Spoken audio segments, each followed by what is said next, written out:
Hello everyone. So in this video we are going to cover the economic survey of India. Now this is important for upcoming UPSC Prelims 2025. So what we are going to do is we will cover each and every chapter in the format of small videos. So just save this playlist if you really want to cover the economic survey in effective manner. Now let's start. So in this particular lecture of today, we will cover the preface and the first chapter of Economic Survey of India. Okay. Now before starting, let me give you a brief about budget and survey. So budget basically talks about the coming time, that is future. So recently the Union Finance Minister presented the budget and it was on 1st of February 2025. Technically, this budget is for upcoming time period, that is for 2025-26. That simply means for the financial year 2025-26. On the other hand, economic survey, this was presented on 31st of January 2025. Economic survey talk about the past performance. So this will cover the data of 2024-25. So this is actually a report card or past report card of the government. In a very simple sense, what government did in the last year. Budget talks about what government is going to do in the upcoming financial year. Economic survey is prepared under the guidance of Chief Economic Advisor, CEA. And the budget and survey are prepared through Department of Economic Affairs. Department of Economic Affairs, and it is under Finance Ministry. Okay, that is a brief about economic survey. Now let's start. So the preface talks about the situation of global economy and Indian economy. Now understand, global economy is going through political and economic uncertainty. Political uncertainty basically means change in the leadership. For example, in US there was change in the leadership. Similarly, in UK also there was change in leadership. Economic uncertainty basically means economies are facing economic problem. That simply means countries are facing economic problem. For example, after Russia-Ukraine conflict, sanctions were imposed on Russia. Subsequently, the gas prices increased in the Europe. Why gas price increased in Europe? Because they used to import this from Russia. So because of increment in the energy prices, Europe was struggling, and the biggest economy of Europe, that is Germany, was facing problem. So globally there are uncertainties. What kind of uncertainties? Political and economic uncertainties. Europe is facing the problem of high energy cost. US just witnessed the change in the political leadership. China is also struggling. China is struggling in the real estate sector. That simply means the growth is not so good as it was projected. When we talk about India, India is stable in terms of its political leadership, and it is also stable in terms of its economic growth because the growth was robust. Robust basically means it was good growth. We will talk about it. So that is the situation. So in a very simple sense, the global economy is facing uncertainty. Indian economy is stable and robust. Now, we will talk about the opportunities which India have and what are the challenges and what must be done to overcome those challenges. First thing first, we are a very young country, and the economic benefit from this young working age population is known as a demographic dividend. That is DD. So DD is nothing but the economic benefit from young working age population.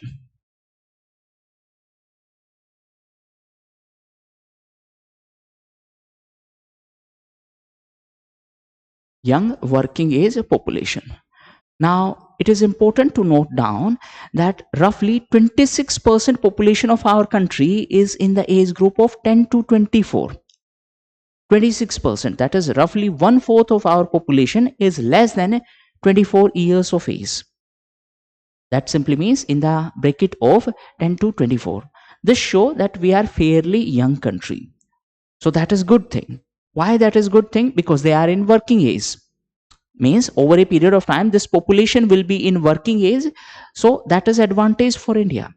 But to utilize this advantage, we need to focus on two things. A, we have to create jobs. See, without employment, our working age population will not be our advantage. In fact, it will be a liability. So this demographic dividend may turn out to be demographic disaster. That's first thing. Second thing, India is heavily dependent on the supply from China.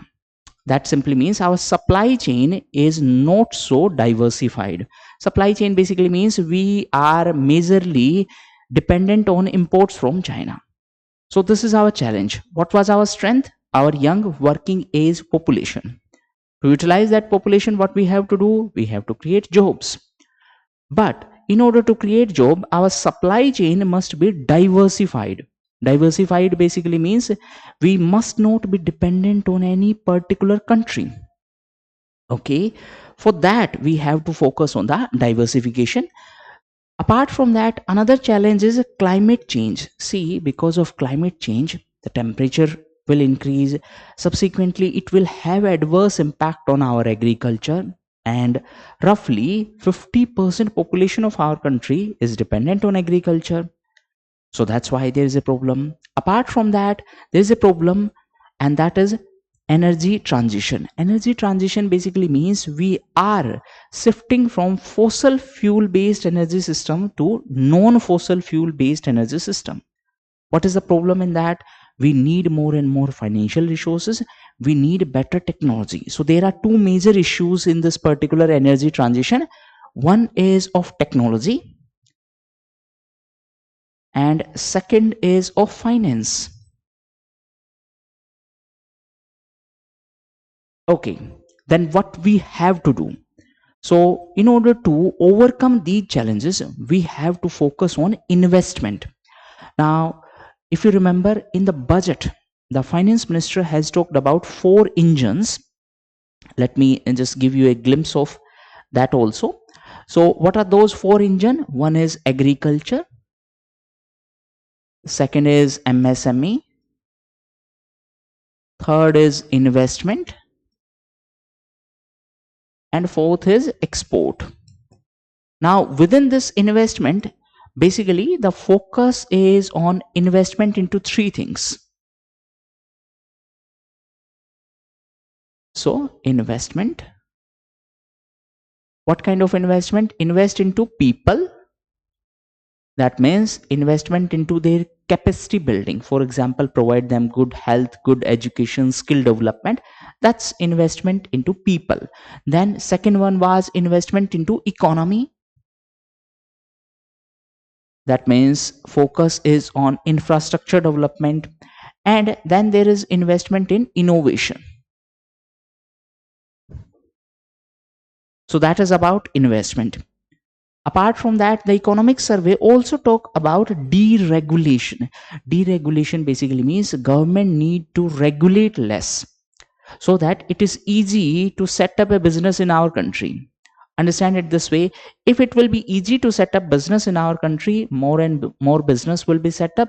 That will lead to more and more employment generation, which we need to utilize our demographic dividend.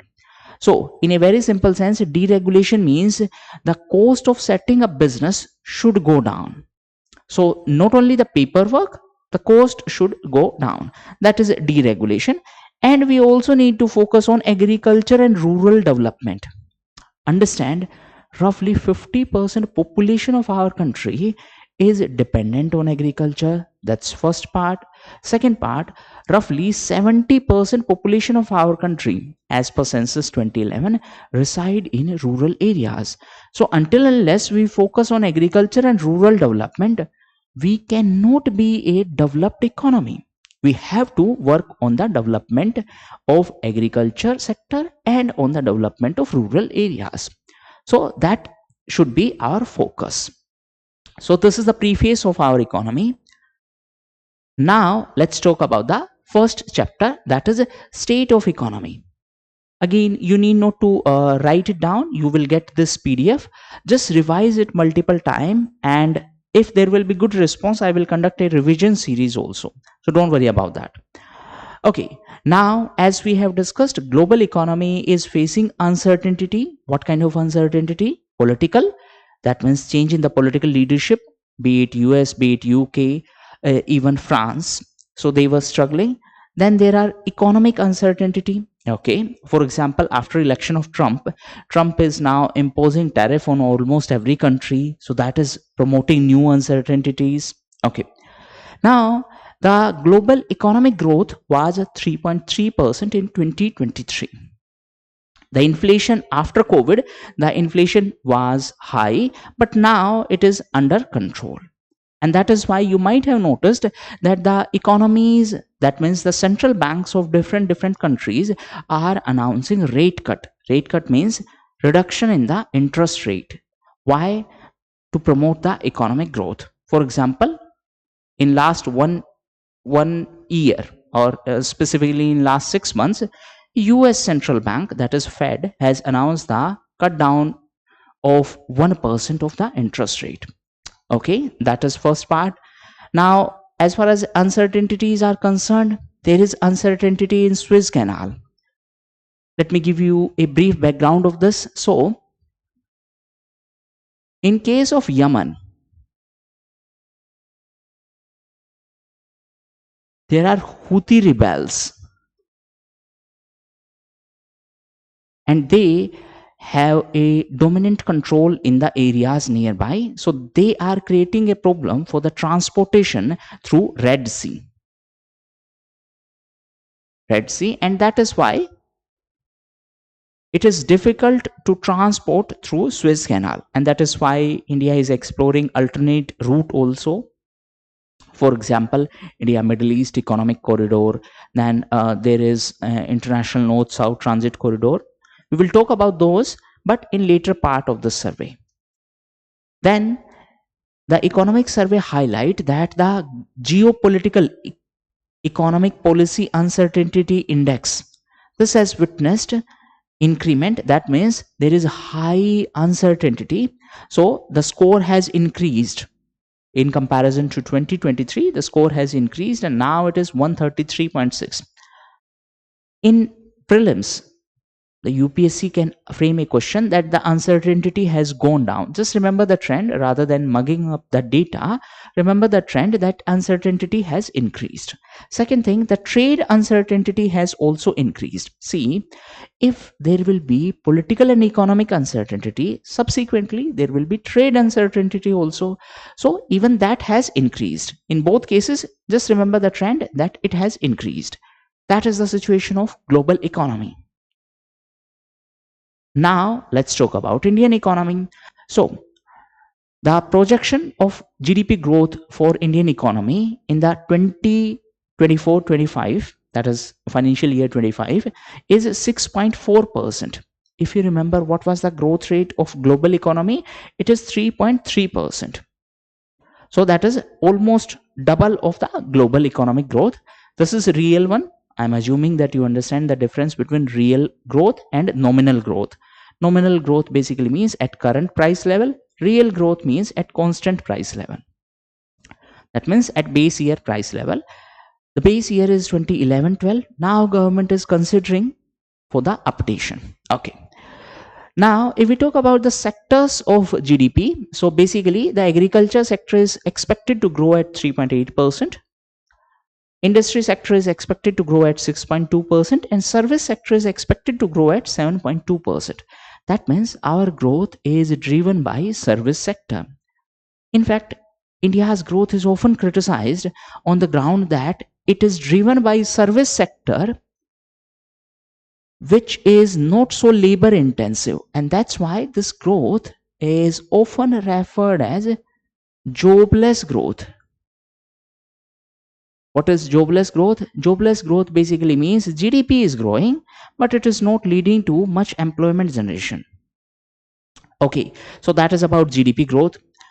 As far as inflation is concerned, in the first 8 to 9 months of this particular financial year, inflation has gone down and it is in the range of 4.9%. Now understand, MPC, that is Monetary Policy Committee, is given a responsibility to maintain inflation in a range. What is that range? It is 4 plus minus 2%. That is from 2% to 6%. So that simply means inflation is in the range which is given to MPC. Okay. Now, as far as the labor force or unemployment is concerned, as per periodic labor force survey, the unemployment rate was 3.2% in 2023-24, and it has gone down significantly in last few years. That means previously it was in the range of 5%, 6%. Now it is in the range of 3.2%. So these are the major trends which are specified in the first chapter. So in a summarized version, global economy, this is uncertain. That simply means it is facing uncertainty. India, it is stable and it is robust. What is our advantage? Advantage is our demographic dividend, or our strength is our demographic dividend. For that, what we have to do, we have to focus on supply chain. We have to focus on energy transition, climate change. We have to focus on investment. We have to focus on innovation. And we have to focus on deregulation.